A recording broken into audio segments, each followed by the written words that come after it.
नमस्ते दोस्तों। पिछले वीडियो में हमने बात करी कि माता काली की पूजा करने से आपके जीवन पर क्या प्रभाव पड़ता है, और मेरा ये वीडियो भी माता काली को ही समर्पित है। जितना उनका आदेश होगा, जो मुझे गाइडेंस माता रानी के द्वारा मिलेगी, वो ज्ञान, वो बातें, वो मैं आप तक पहुंचाती रहूँगी। आज हम बात करने वाले हैं माता रानी की कृपा से मैं आपको थोड़ा सा गाइडेंस देना चाहती हूँ कि जब आप माता काली की पूजा शुरू कर रहे हैं, पहली बार आप उनकी साधना करने जा रहे हैं, तो आपको किन बातों का थोड़ा सा ध्यान रखने की ज़रूरत है। देखिए, माता काली जो हैं कलयुग में सबसे जल्दी प्रसन्न होने वाली माँ है, ठीक है। और आपने अगर एक बार माता को प्रसन्न कर लिया तो आपके बारे में बुरा करना तो दूर, बुरा सोचने वाले की भी खैर नहीं है, ऐसा समझ लीजिए आप।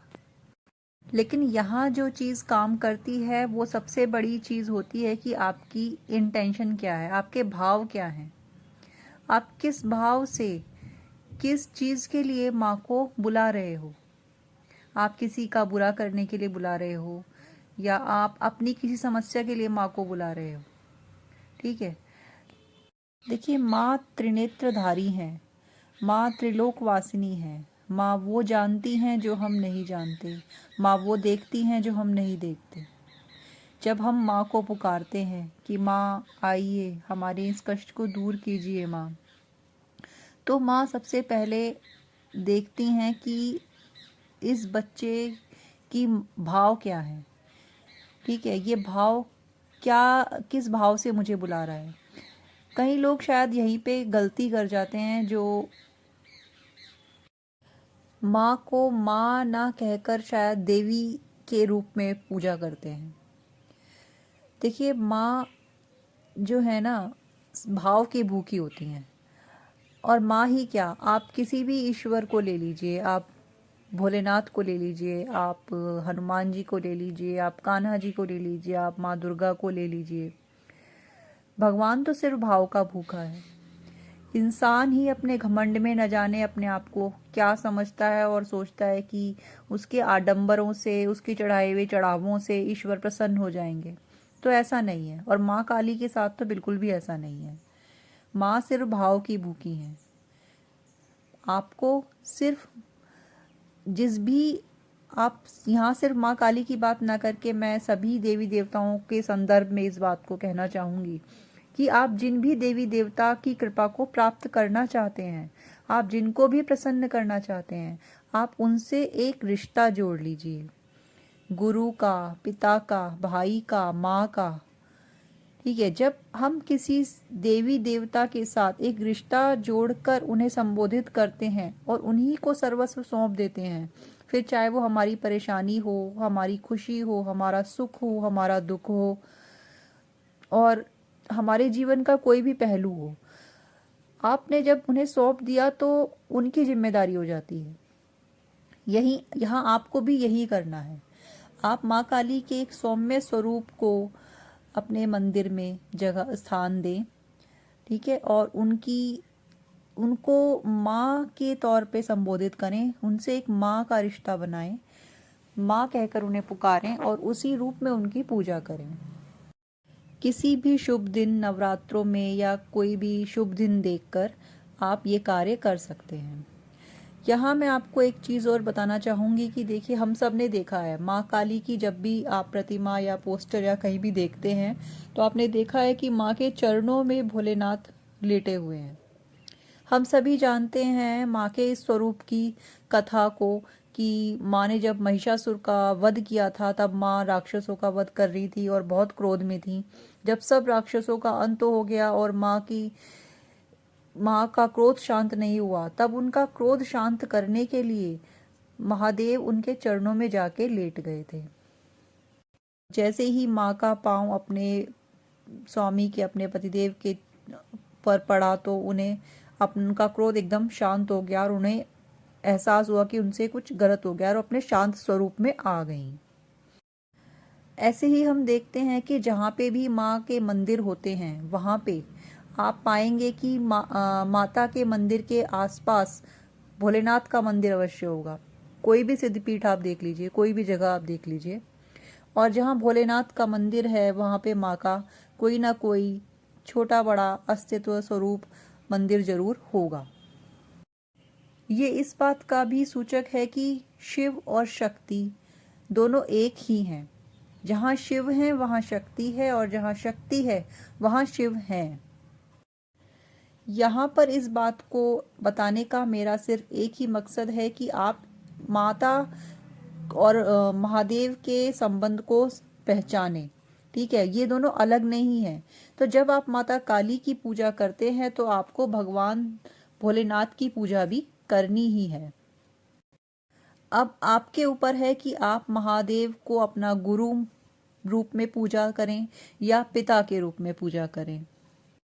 देखिए, मैंने सबसे पहले महादेव के साथ अपने गुरु और पिता का रिश्ता बनाया। ठीक है, मेरे वो गुरु भी हैं, मेरे पिता भी वही हैं, क्योंकि मेरे जीवन में कोई गुरु नहीं थे और उस वक्त मुझे गुरु की बहुत आवश्यकता थी।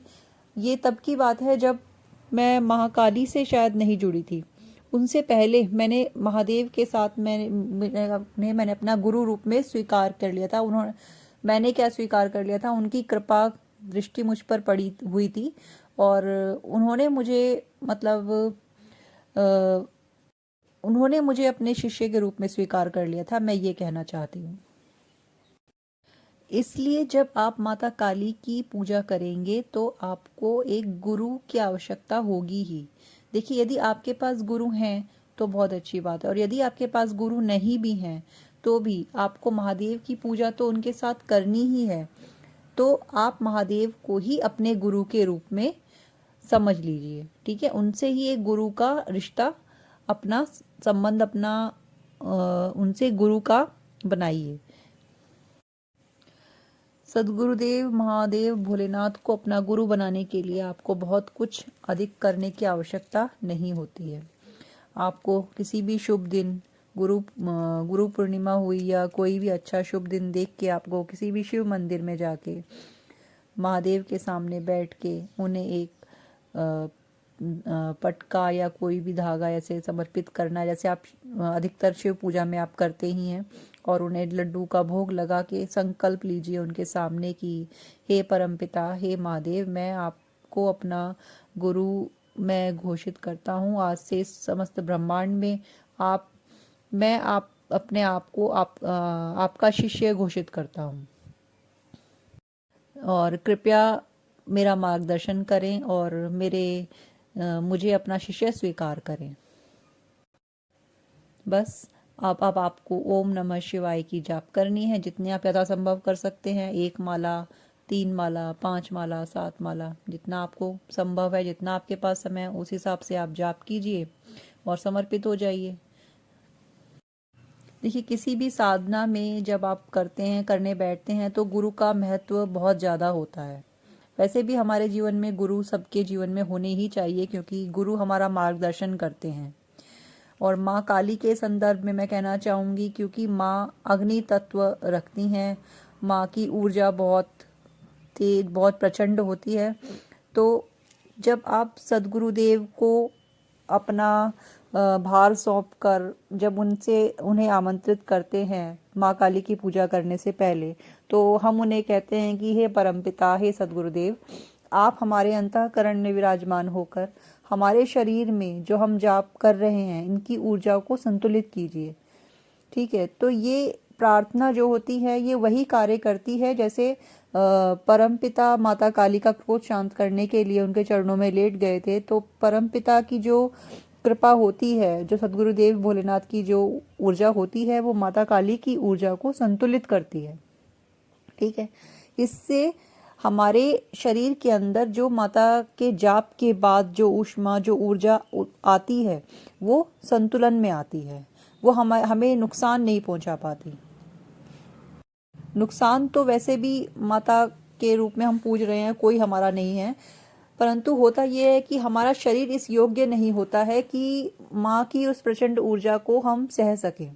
ठीक है, तो परमपिता की ऊर्जा और माता की ऊर्जा मिलके हमारे शरीर को में उतना ही संतुलन रखती है कि हमारा शरीर उस ऊर्जा को सहन कर पाता है। तो जब अब माँ की पूजा आपने करनी है तो किस प्रकार से करेंगे? माँ की चित्र को, माँ की मूर्ति को अपने मंदिर में रखना है। सद्गुरुदेव भोलेनाथ भगवान को अपना गुरु बनाना है। सबसे पहले गुरु मंत्र की माला आपको जाप करनी है जितना आपके पास समय हो, और उसके बाद माता के एक मंत्र, चाहे आप निर्वाण मंत्र ले लीजिए या माता का बीज मंत्र क्रीम ले लीजिए, उसकी एक माला या 3 माला अपने समय के अनुसार आपको करनी है। ठीक है। और सद्गुरुदेव से हाथ जोड़ के प्रार्थना करनी है कि हे परमपिता, पूरे जाप में हर वक्त आप हमारी ऊर्जा को संतुलित कीजिए, हमें बैलेंस में रखें और हमारे पे अपनी कृपा दृष्टि रखें।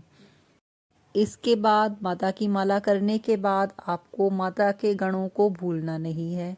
आपको महाबली भैरव को प्रणाम करना है, आपको वीर बजरंगबली को प्रणाम करना है। सब कुछ माता को समर्पित कर दीजिए। और भोग के लिए आपको क्या करना है, आप डेली बेसिस पे जैसे आप पूजा कर रहे हैं, कुछ ज़्यादा करने आप नहीं कर सकते हैं, कोई बात नहीं है। आप 1 लौंग का जोड़ा और मिश्री का दाना माता के नाम से अग्यारी पे चढ़ा दीजिए, या एक कपूर लीजिए, कपूर को जला के आप उस पे माता के उसी मंत्र से जिसका आप जाप कर रहे हैं, जैसे ओम एम ह्रीम क्लीम चामुंडाए विच्चे नमः स्वाहा करके आपने उस पे चढ़ा दिया, वहीं पे एक मिश्री का दाना चढ़ा दिया, ये माता का भोग हो गया। और आपको कुछ करने की आवश्यकता भी नहीं है अगर आप छोटे लेवल पे अभी आप शुरू कर रहे हैं तो। और बस हाथ जोड़ के माता से प्रार्थना कीजिए कि हे माँ, मैं आपकी शरण हूँ, मैं आपकी संतान हूँ, आज से मेरे जीवन की जिम्मेदारी सारी आपकी है। मेरी भूलों को, मेरी चूक को, जो भी मुझसे गलती हुई हो उसे क्षमा कर देना और मेरी पूजा को स्वीकार कीजिए। मैं आपकी शरण में हूँ, मुझे अपनी शरण में लीजिए। देखिए, यहाँ अब मैं एक बात आपसे कहना चाहूँगी कि पूजा आप शुरू करेंगे ज़रूर, लेकिन धैर्य और विश्वास हमेशा बना के रखिए। ठीक है। माँ जो है ना, अपनी कृपा करने से पहले आपको परखती भी हैं, ये भी याद रखिएगा। माँ आपके विश्वास की परीक्षा ज़रूर लेंगी कि आपका विश्वास कितना है। अगर आप उसको जीत पाए तो आप जीवन भर आपको मुड़ के देखने की भी आवश्यकता नहीं पड़ेगी, इस बात की भी गारंटी है। तो आज का ये वीडियो मैं यहाँ पे समाप्त करती हूँ। माँ काली आपका मार्गदर्शन करे, भगवान भोलेनाथ सद्गुरुदेव आपको सामर्थ्य दें, आपको राह दिखाएं। इसी विनती के साथ जय माँ काली।